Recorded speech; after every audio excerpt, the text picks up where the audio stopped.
It's 8 o'clock.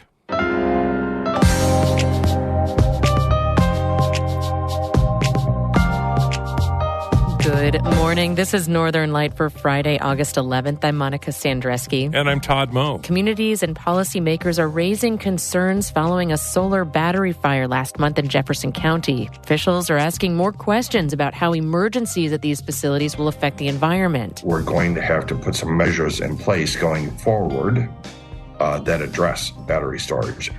And we also have to put some policy measures in place, legislation in place for lithium-ion batteries, right, in terms of, safety measures. Senator Kirsten Gillibrand and the White House infrastructure czar visited Beta Technologies' flight testing facility at Plattsburgh International Airport last month.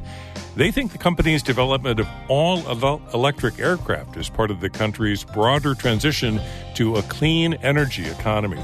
We saw a lot of challenges with our supply chain during COVID. And so understanding how we can fix those supply chain problems ourselves with Made in America here in the United States, here in upstate New York, is pretty exciting. And John Warren checks trail conditions in the Adirondacks for this weekend. Plus, we stop for an ice cream at Nadine's in Ogdensburg. All that's coming up on Northern Light. Stick with us.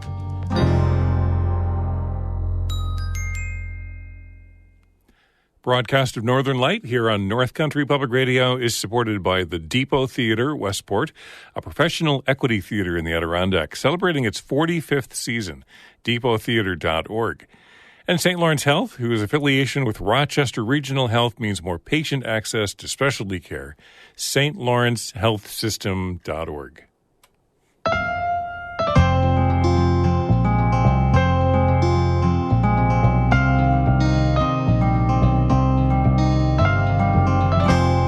This is Northern Light. I'm Monica Sandreski. And I'm Todd Moe.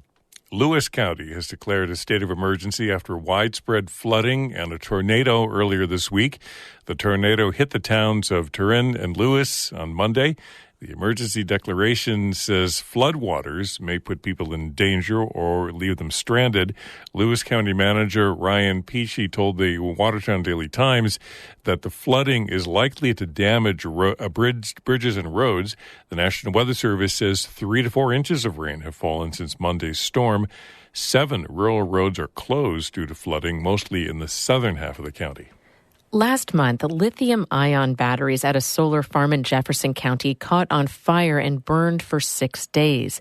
The incident is raising concerns about how existing and potential solar projects will affect communities and the environment. Catherine Wheeler reports. On July 27th, Jefferson County emergency officials were called to a solar farm in the village of Chimo. They found a fire in a cargo container full of lithium-ion batteries that are used for storing electricity from the solar farm. Nearby residents were asked to shelter in place as officials monitored air quality. That was lifted later that night, but the batteries continued to burn for almost a week. Jefferson County's Fire and Emergency Management Director Joe Plummer says these kinds of fires are not your typical house fire. The batteries are classified as hazardous materials, and it's the first incident like it in the county. Because of that, Plummer says the state has taken over the investigation. The biggest thing is the unknown, is that nobody really knows, and we're not getting good data about how to fight these. So one of the missions of this fire was also involving the state, is learning more about how to fight these fires and what to do with those and how to deal with them. Convergent, the company that operates the solar farm, says no injuries were reported and that they're working with state and local agencies as they investigate. From what officials can tell, this is the third battery storage fire in New York State so far, with the other fires in Orange and Suffolk counties. State Assemblyman Scott Gray says there are a lot of questions that need to be answered. My major concerns that are paramount in this whole thing are both public health and public safety. Public safety in terms of the fires, and then public health in terms of having to address the fires once they have begun. Those are issues like toxic smoke and vapor from the burning batteries potentially blowing into residential areas. Gray's also concerned about the water firefighters spray on equipment, which could then leach into groundwater. Gray says solutions could include companies installing an underground bladder to catch any chemicals that run off or changing the way batteries are stored. Gray and State Senator Mark Walczyk are taking one step to address concerns. They're introducing a bill that would require solar farms to have a safety data sheet readily available for emergency responders. We're going to have to put some measures in place going forward that address battery storage. And we also have to put some policy measures in place, or legislation in place for lithium-ion batteries, right, in terms of, safety measures. These solar and battery storage facilities are a part of the state's lofty climate and green energy goals. And while there isn't battery storage at every solar facility, the batteries at solar farms are an important way to store and release electricity when the sun isn't shining. But these fires are causing ripples of concern beyond Jefferson County. The town of Canton sent a letter voicing its concerns about a proposed solar battery storage project on Ridge Road, especially regarding the environmental impacts of the potential emergency responses, like water and air quality.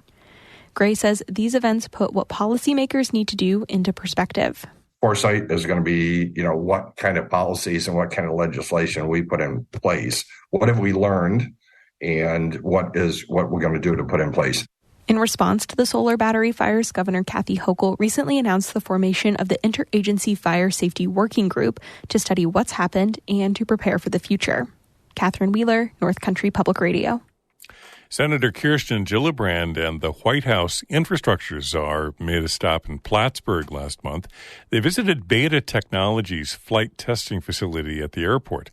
Beta is a Vermont-based company that's developing all-electric aircraft. The company has 600 employees with 20 to 30 in Plattsburgh.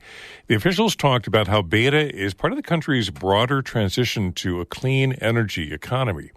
Champlain Valley reporter Kara Chapman has more.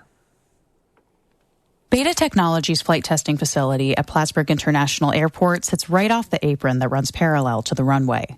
After a tour, officials gather in an open hangar that lets in the wind and views of mountains in the distance. Well, first of all, thank you guys so much for coming up here to the flight test center we have in Plattsburgh, where we're developing electric aircraft. That's Beta CEO Kyle Clark. He and the rest of the group are standing right next to one of those aircraft. It's small, sleek, and white, with the word experimental printed on the side. Clark says so far, every other form of transportation has gone electric, except aerospace. Right. If we don't do anything about it in aerospace, we unfortunately will be the number one producer of carbon emissions by 2035. Beta sees an opportunity to be at the vanguard of electric flight. It's currently testing two models, one with conventional takeoff and one with vertical takeoff. And the company's building out charging infrastructure too, with 13 charging sites online from Vermont to Arkansas to Georgia, and another 50 in progress. And the applications are endless. Senator Kirsten Gillibrand says there are potential military, medical, and delivery uses for Beta's products. We saw a lot of challenges with our supply chain during COVID. And so understanding how we can fix those supply chain problems ourselves with Made in America here in the United States, here in upstate New York, is pretty exciting. Mitch Landrieu is the White House infrastructure coordinator and a senior advisor to President Joe Biden. He says the Biden administration's big infrastructure and inflation reduction bills are investing money into rebuilding the country. That includes funding for roads, bridges, and high-speed internet, but also incentives for the private sector to invest in the clean energy economy, like with Beta's aircraft. These kinds of technologies cut across all the ways that the president wants to lower people's costs, improve people's lives, improve the supply chains, as the senator said, and to get us to the future much, much faster. Beta CEO Clark says a key way to make flight more climate-friendly is to harness the 4,300 airports across the United States, many of them underutilized, that could house charging stations. And all of a sudden you open up the opportunity for people that live and work in places like this, or Vermont, or New Hampshire, or Mississippi, to compete on a national and thus a global scale with more economic transportation, with infrastructure that already exists. Gillibrand and Landrieu's visit comes months after the company hosted First Lady Jill Biden and U.S. Secretary of Education Miguel Cardona at its headquarters in South Burlington, Vermont. Clark says it shows that not only are Beta's investors and customers behind them, but so is the government. And getting those tailwinds is reassuring for the business. It's motivating for people.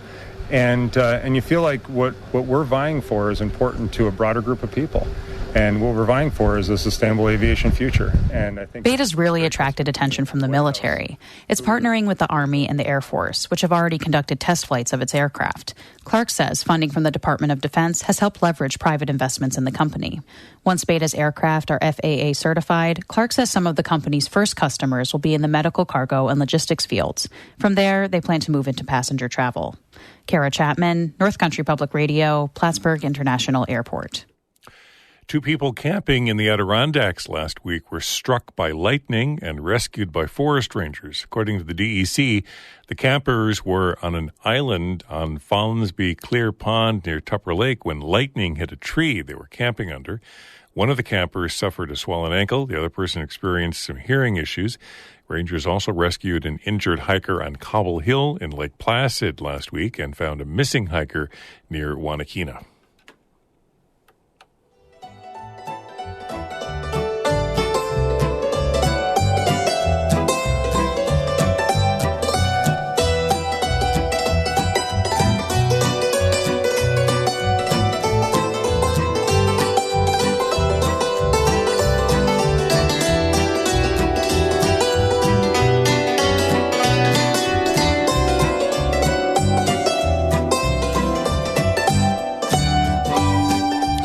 You're listening to Northern Light here on North Country Public Radio. It's 11 minutes past 8. Good morning. I'm Todd Moe. And I'm Monica Sandreski. Coming up in just a second, a visit to the queen of ice cream shops in Ogdensburg, Nadine's, where twists, sprinkles, and flurries rule. That's coming up in just a second right here on Northern Light.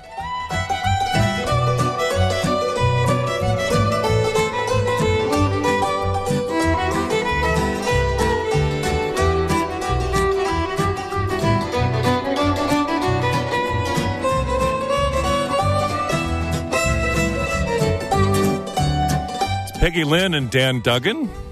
Check more of their music on our website. Their music is part of our Underscore project, ncpr.org/underscore. And you can catch them tonight, 7 o'clock, the Potsdam Presbyterian Church. Join Dan Duggan, Peggy Lynn. Some of their favorite music tonight at 7, Potsdam Presbyterian Church. Also on Sunday, they'll be at the Adirondack Music Festival in Scroon Lake, along with Dan Berggren as Jam Crackers. Northern Light is supported by Adirondack Foundation, helping people and families build a legacy of generosity for the Adirondacks, adirondackfoundation.org, and CCOM Credit Union, serving the financial needs of people throughout northern New York and Vermont, in person, online at ccom.org, and on your smartphone.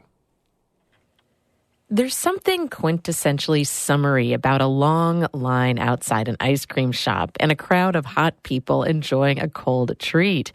Reporter Amy Feiereisel saw that exact scene in Ogdensburg on a hot summer day.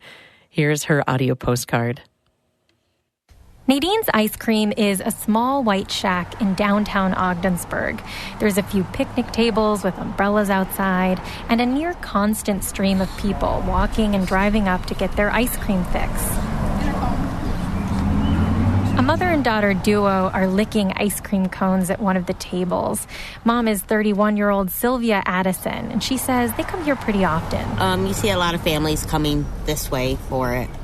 The picnic area is nice, and they always have it nice and looking and beautiful. Her daughter scoots over, tightly holding her cone, ice cream melting down her fingers. I'm Adeline, and I'm 7. I like how they have twist and sprinkles. What's your usual order? Twist. With sprinkles? What kind of sprinkles? Chocolate.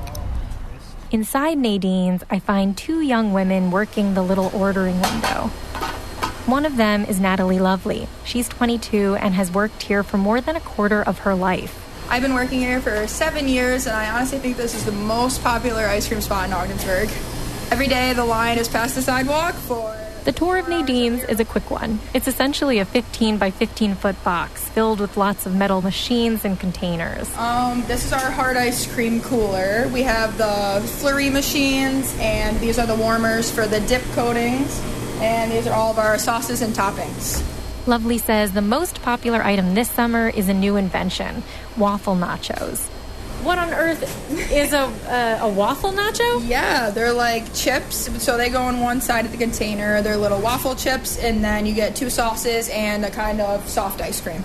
So tell me when you... While I ask my next question, Lovely starts to giggle. I was... Do you want to come on in?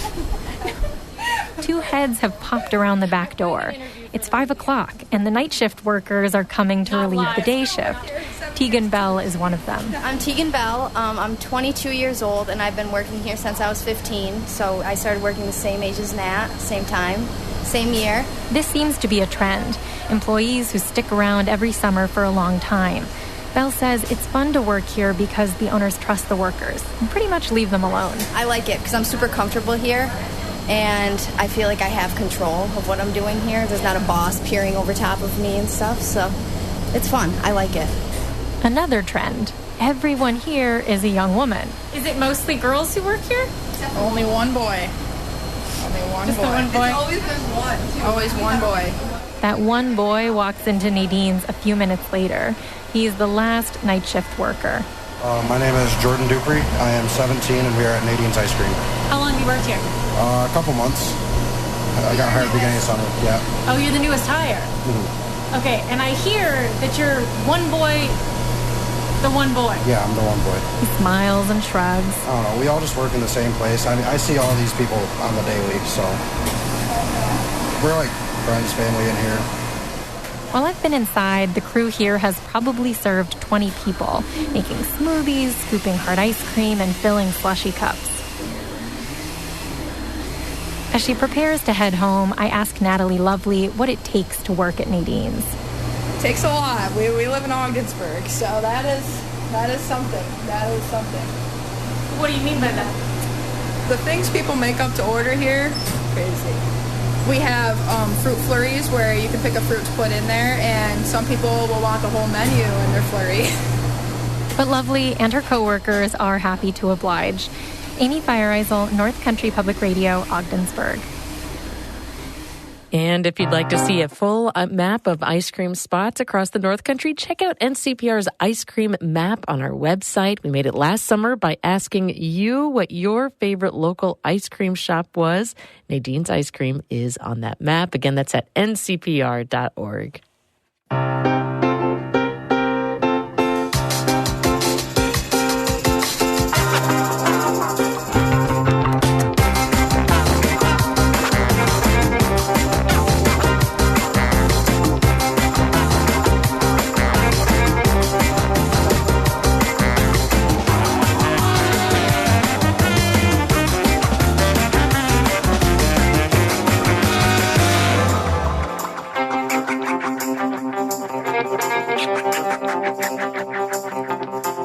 You're listening to Northern Light here on North Country Public Radio. I'm Todd Moe. And I'm Monica Sandreski. In just a minute, we hear about another online mapping project that we're launching, murals and outdoor art. More in just a moment.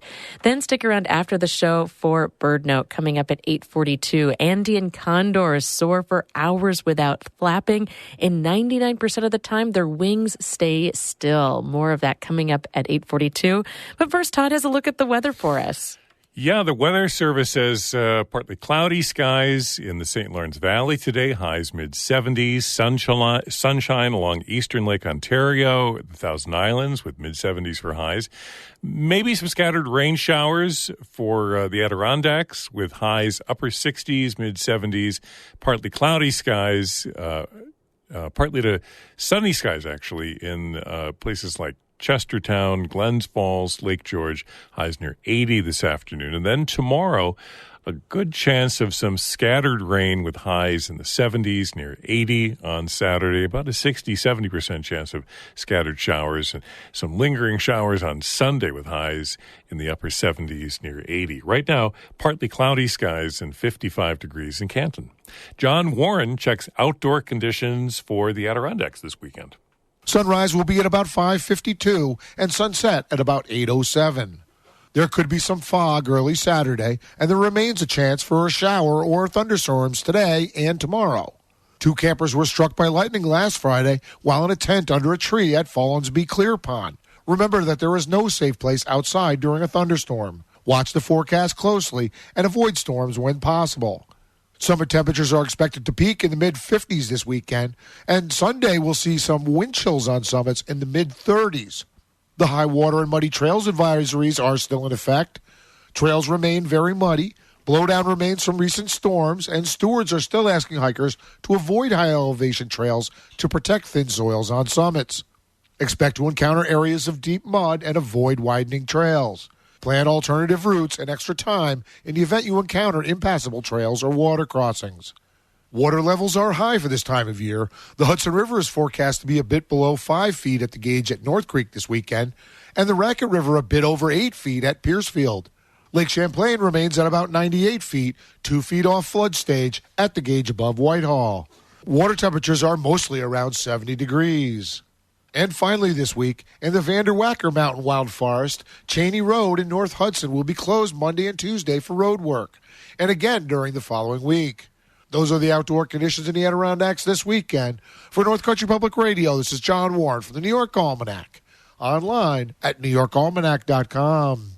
You're listening to Northern Light right here on North Country Public Radio. It's about 20 after 8. Good morning. I'm Monica Sandreski here with our Todd Moe. And Todd has a pretty cool texting project in the works. We are lovers of art and public art and outdoor art here on North Country Public Radio and Northern Light. And Todd has a project in mind. Todd, what's going on? Well, on the heels of the ice cream shop map, we thought it would be fun to put together an online map of murals, outdoor murals, painted rocks, mosaics, those sorts of things. You know, something you might drive by and do a double take on your way around the region. Text the word mural, M-U-R-A-L, to 315-978-6277 and share your local mural, mosaic, or outdoor art piece. And we want your help to build this map, this online map. Tell us about the mural or this outdoor sculpture in your neck of the woods. Where is it? What is it? If you know who made it, and if you have a picture that you could text us to, that would be great as well, or take a picture. So again, text the word mural to 315-978-6277. And when I think of it, there are so many beautiful images of public art, of murals throughout the North Country. I think of all the work Sarah Lynch has done in Potsdam, also throughout in Ausable Forks. And speaking of which, Georgianne Gaffney, I remember, a muralist, she was selected for the 2023 Tahawas Cultural Center's outdoor mural project. It was called A Sense of Place. And you chatted with her a year or two ago, just as she was sort of getting her ideas together about sketching and designing this mural and what she had going for it. So I pitched a couple ideas, and the idea that they decided they liked the best was for me to do a trompe l'oeil archway, because the wall is it's in between two buildings, and there's a long grassy area that leads up to it, and then the road goes above the wall. So I thought, I'm going to make it look like a bridge. So there are all sorts of different cool murals that we see throughout the region. I'm sure that you can think of plenty, Todd, that you've noticed, and also there's when I think of, I just actually talked with Dave Fadden out in Anchiota, and he's working on one there at the Six Nations Museum. Or one of the largest pieces of public art in the region is out in North Creek that artist Kate Hartley had put together. She spent 10 years working on this mural in North Creek. It was a mosaic of stone and stained glass that stretches more than 180 feet along a wall right in the heart of North Creek.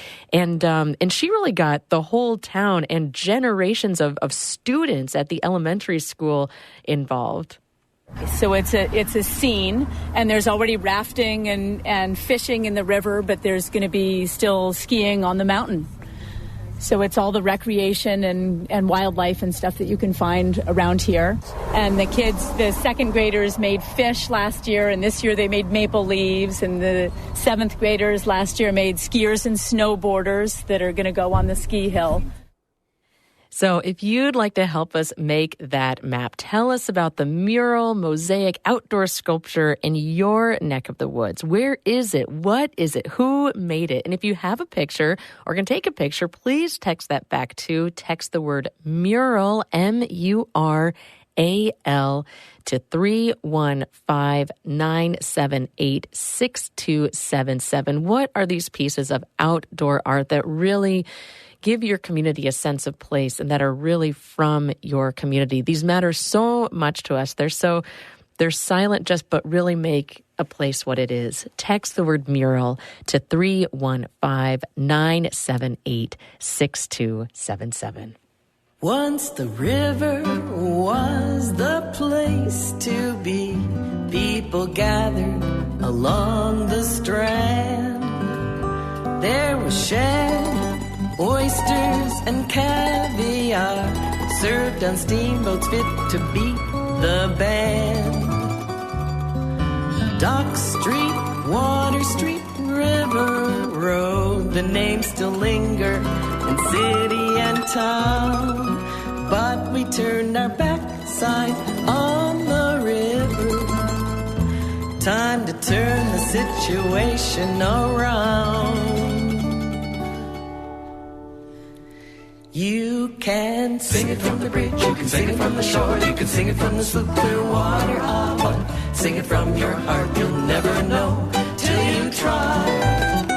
You can sing it all alone, you can sing it with a friend. If you take it from the top and you make it to the end, just might help somebody see the bottom of the river again. Oh yeah, the bottom of the river again. There's a rag to wipe your Sunday shoes, rag to use when you got the blues, rag for powdering baby's southern sides.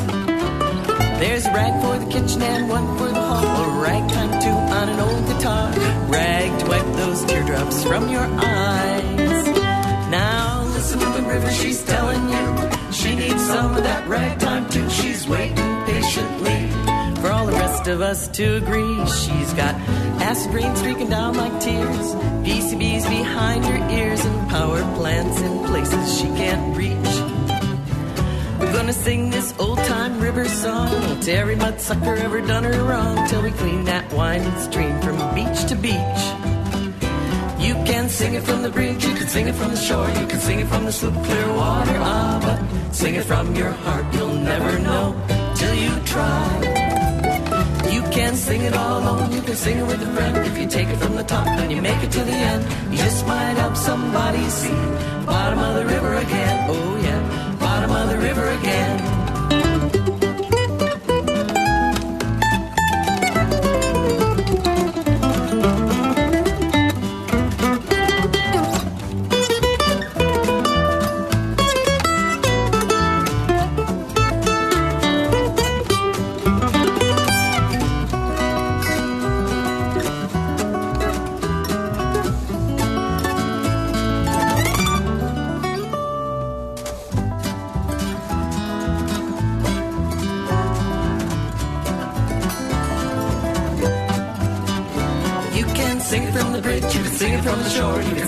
Clear water, but sing it from your heart, you'll never know till you try.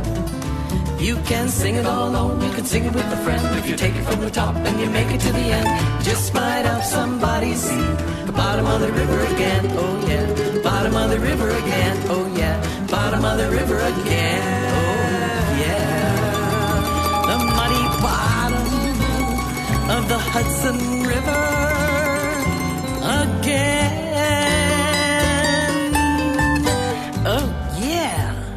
Oh, yeah. Betty and the Baby Boomers, River Rag. And they're going to be in Indian Lake tomorrow night. A free concert, Music in the Park series at Byron Park, Route 28 in Indian Lake. Betty and the Baby Boomers. I love it. I know you do. I love that they're a regular on the show. I love how much you love them and appreciate them. That show, again, is tomorrow night. And also, do not forget, before you head out that way, stop by Long Lake this afternoon for a fun and funky dance party for all. NCPR's David Summerstein is broadcasting live from the beach for his Beat Authority show. NCPR giveaways, great music, shout-outs live on the air. It's sand, it's fun. Bring your lawn chairs and dancing shoes and your swimsuit. That's this afternoon from 3 to 5 at the beach in Long Lake. Todd, go ahead. Bring your checkbook tomorrow afternoon to the Cranberry Lake Fire Hall. Join me for a benefit auction as part of the Cranberry Lake Art Show. That's at 3 o'clock tomorrow afternoon, Cranberry Lake Fire Hall. Hope to see you there. You are the guest auctioneer. I can't wait. I'm Monica Sandreski. I'm Todd Moe. Be well.